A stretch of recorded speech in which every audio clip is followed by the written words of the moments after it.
ఆరుబయట పిల్లలతో ఆడుకుంటుందనుకొని ఇంట్లో పని చేసుకుంటున్న ఆ తల్లి తన కుమార్తె నీటి తొట్టిలో విగతజీవిలా కనిపించేసరికి గుండె లవిసేలా రోదించింది.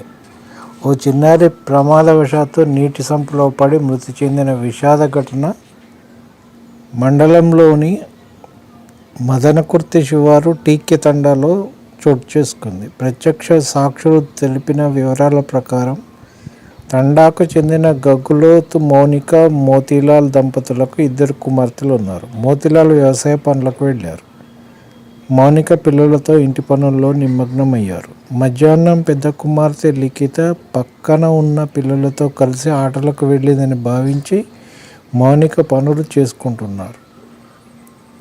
సాయంత్రం 6:30 మౌనిక ఇంటి సమీపంలో నీటి సంప వద్దకు వెళ్ళారు. అందులో లిఖిత పడి ఉండడాన్ని గమనించిన ఆ తల్లి హృదయం ఒక్కసారిగా విలవిల్లాడింది. ఆమె రోదనకు ఇరుగు పొరుగు వారు వచ్చి చిన్నారి మృతదేహాన్ని బయటికి తీశారు. కుటుంబం, తండావాసులు దుఃఖసాగరంలో మునిగారు.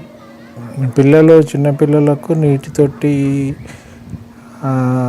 దానికి పెద్దగా ఉంచాలి, దాని మీద కంపల్సరీ మూత ఉండాలి.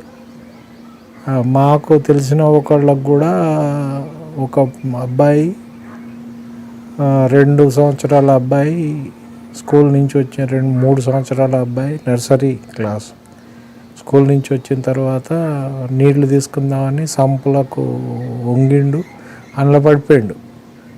ఇప్పుడు పిల్లలు స్కూల్ నుంచి రాగానే ఎక్కడో బయటికి తిరగడానికి ఆడుకోవడానికి పోతారని వాళ్ళ అమ్మ ఇంకా రాలేదని ఎక్కడ పోయినా అంత ఎతికింది. ఒక అరగంట ఆగిన తర్వాత మొత్తం చూసి లాస్ట్కు ఇంటికి వచ్చి చూసే వరకు సంపులో పడి ఉన్నాడు.